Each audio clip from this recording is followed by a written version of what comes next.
جی السلام علیکم ناظرین، ڈاکٹر امجد چیمہ اپنے یوٹیوب چینل کے ساتھ اور فیس بک پیج کے ساتھ آپ کی خدمت میں حاضر ہے آج ایک نئی ویڈیو کے ساتھ۔ اور آج ایک زبردست گفتگو، زبردست ملاقات کے احوال آپ کو بتانا ہے جو آج کپتان کے ساتھ ہوئی ہے اڈیالہ جیل کے اندر۔ پہلی ملاقات ہوئی ہے علی امین گنڈا پوری، اور ان کے ساتھ گور خان تھے جو پاکستان تحریک انصاف کے موجودہ چیئرمین بھی ہیں۔ ان کی ملاقات ہوئی ہے، اس کے بارے میں ہم گفتگو کریں گے۔ دوسری ملاقات ہوئی ہے حلیمہ خان کی جو کپتان کی بہن ہے اور آج کل بہت زیادہ ایکٹیو ہیں، ان کی ملاقات ہوئی ہے اڈیالہ جیل کے اندر۔ اس کے بارے میں آپ کو بتائیں گے، تازہ ترین ہے، اس حوالے سے میں آپ کو بتا رہا ہوں۔ تو علی امین کی جو پہلی جو ملاقات ہوئی ہے کپتان کے ساتھ، وہ حکومت کے وہاں پہ ہوئی ہے۔ حکومت نے کہا تھا کہ کپتان سے اجازت لیں مذاکرات کی، یہ تو بات آپ کو بتا رہا ہوں کہ مذاکرات کی اجازت لی گئی ہے اس ملاقات کے اندر۔ کس قسم کے مذاکرات کی اجازت لی گئی ہے، مذاکرات کیا ہوں گے، کس طرح ہوں گے، یہ کپتان نے ساری کی ساری گفتگو جو ہے وہ میں آپ کو بتاؤں گا کہ ان کے ساتھ کیسی گفتگو کی ہے اور کیا ان کے لیے شرائط جو ہے وہ لگائی ہیں کہ یہ شرائط ہوں گی تو ہماری کامیاب مذاکرات ہو جائیں گی۔ پہلی بات تو یہ ہے کہ جمعرات تک حکومت کو ٹائم دیا ہے کپتان نے، جمعرات تک کہ وہ مذاکرات کر لیں اگر وہ کرنا چاہتے ہیں۔ تو اس وقت کی صورتحال یہ ہے کہ کپتان کی کال پر تمام ورکر جو ہے وہ پوری طرح تیار ہیں، تمام ورکر جو ہے وہ پوری طرح اس حوالے سے مذاکرات ہو رہے ہیں، اس حوالے سے ملاقاتیں ہو رہی ہیں۔ ایم پی اے، ایم این ایز اور جتنے بھی عہدیدار ہیں وہ اس وقت پوری طرح جو ہے وہ ملاقاتوں میں لگے ہوئے ہیں۔ ہر شہر کے اندر، ہر حلقے کے اندر، ہر یونین کونسل کے اندر اس وقت جو ہے وہ ملاقاتیں ہو رہی ہیں اس حوالے سے کہ 24 نومبر کو کس طرح پبلک نے نکلنا ہے، کس طرح عوام نے نکلنا ہے۔ اور یہ بات قابل ذکر ہے کہ پاکستان تحریک انصاف کے ورکر ہی نہیں بلکہ اس وقت جو ورکر ہمارے ایم پی ایم این اے، ہمارے جو پارلیمنٹ کے ممبرز ہیں، سینیٹرز ہیں، وہ عام پبلک پہ زور دے رہے ہیں۔ کسانوں کو دعوت دی گئی ہے، مختلف اور تنظیموں کو دعوت دی گئی ہے، مزدوروں کو دعوت دی گئی ہے، جو وہ طبقے جو پسے ہوئے ہیں ان کو دعوت دی گئی ہے تاکہ وہ احتجاج کے اندر شامل ہو جائیں۔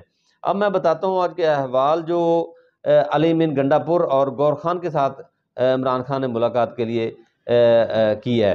تو سب سے پہلی بات میں آپ کو بتا دوں کہ کپتان نے 3 باتوں پہ زور دیا ہے۔ 3 باتیں اگر حکومت مان لیتی ہے، اسٹیبلشمنٹ مان لیتی ہے تو 3 باتوں پہ ہی مذاکرات ہوں گے۔ تو وہ کہتے ہیں کہ آپ کو ان تینوں باتوں پر اختیار ہے۔ پہلا جو ہے rule of laws, rule of law کپتان کا، پاکستان تحریک انصاف کا ہمیشہ سے وتیرہ رہا ہے کہ رول آف لا جب تک ملک میں نہیں ہوگا تو اس وقت یہ ملک جو ہے وہ ترقی نہیں کرے گا۔ ایک تو بات یہ ہوگی۔ دوسری بات ہے جو ووٹ چوری ہوا ہے 8 فروری کو، ووٹ چوری جو ہوا ہے اس کا جو ازالہ کیا جائے، اس کا جو باقاعدہ طور پر کیس لگائے جائیں جو کورٹس کے اندر موجود ہیں ان پہ ہمیں اس کا انصاف دیا جائے۔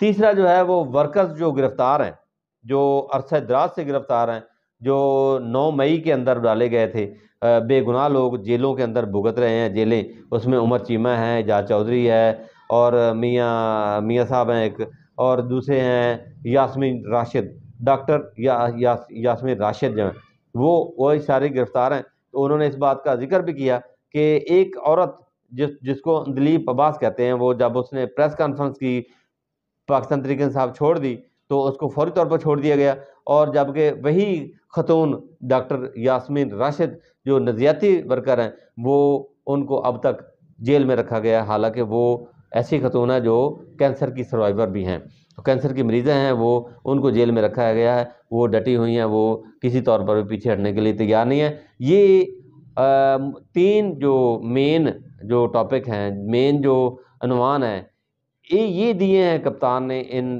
2 احباب کو۔ ایک کا نام علی امین گنڈا پور ہے جو وزیر اعلیٰ ہیں کے پی کے، دوسرے پاکستان تحریک انصاف کے چیئرمین ہیں گور خان، ان کو دیے جی۔ اب آتے ہیں آج کی دوسری ملاقات جو علیمہ خان نے کی ہے۔ علیمہ خان ہمیشہ ملاقات کرتی رہتی ہیں اور باہر آ کر وہ گفتگو کرتی ہیں، جس کا ہمیشہ سے پارٹی کی عادت کو ایک شکوہ بھی رہا ہے، کیونکہ وہ درست بات کرتی ہیں اور کپتان کی جو اندر بات ہوتی ہے اس کو بیان کرتی ہیں۔ تو انہوں نے کہا کہ کپتان نے یہ زور دے کر کہا کہ 2 دن جو ہے نا، وہ پہلا دن اپنے ورکرز کو، اپنے پاکستانی قوم کو یہ وضاحت کی ہے۔ پہلا دن 8 فروری کا تھا جب آپ نے ووٹ ڈالا نظریاتی ووٹ ڈالا، نظریاتی پارٹی کو ووٹ ڈالا۔ دوسرا دن 24 نومبر ہے جو آنے والا ہے، اس پہ زور دیا کہ یہ بھی اس ووٹ کی جو آپ نے دیا ہے جو چوری ہو گیا تھا، اس ووٹ کے لیے احتجاج ہے، پرامن احتجاج ہے، لہٰذا آپ سب لوگ اس کے لیے نکلیں۔ انہوں نے یہ بھی زور دیا کہ پارٹی پاکستان تحریک انصاف ایک نظریاتی پارٹی بن چکی ہے۔ میں عاصم منیر کا شکریہ ادا کرتا ہوں، جنرل عاصم منیر کا شکریہ ادا کرتا ہوں، جنہوں نے ہماری پارٹی کو نظریاتی بنایا۔ وہ لوگ جو ہماری پارٹی کے اندر نظریاتی نہیں تھے وہ بھاگ گئے، اور وہ لوگ رہ گئے جو پاکستان تحریک انصاف کے نظریاتی ورکر تھے۔ ایک بڑی پارٹی بن چکی ہے۔ انہوں نے کہا کہ 2 ہی الیکشن جو ہیں پاکستان کی تاریخ کے اندر نظریاتی ہوئے ہیں، ایک 1970 کا الیکشن نظریاتی ہوا ہے، اور ایک 2023 کا الیکشن جو ہے وہ نظریاتی ہوا ہے۔ اور اس میں انہوں نے وضاحت کے ساتھ کہا کہ یہ دونوں الیکشن جو ہے وہ نظریاتی طور پر ہوئے ہیں، اس کی وجہ سے پوری قوم جو ہے وہ ان دونوں الیکشن کے اندر شامل رہی ہے۔ یہ تو تھیں 2 ملاقاتیں جو میں نے آپ کو بتائی ہیں، اور آپ دیکھتے ہیں کہ اگر یہ 3 جو ڈیمانڈز ہیں، مطالبات ہیں، اگر حکومت مانتی ہے، اسٹیبلشمنٹ مانتی ہے، تو مطالبات کامیاب ہو جائیں گے۔ مجھے نہیں لگتا یہ 3 جو کپتان نے یہ مطالبات رکھے ہیں یہ گورنمنٹ اور حکومت مان لے گی۔ پھر اگر نہیں مانے گی تو 24 تاریخ کو تمام ورکر تیار ہیں، اور حکومت نے بھی بڑے وسیع انتظامات کیے ہوئے ہیں۔ آپ دیکھتے ہیں تمام ورکرز کو ایک دفعہ پھر کپتان نے دعوت دی ہے کہ آپ جو ہے نا وہ پوری طرح اس احتجاج کے اندر شامل ہوں۔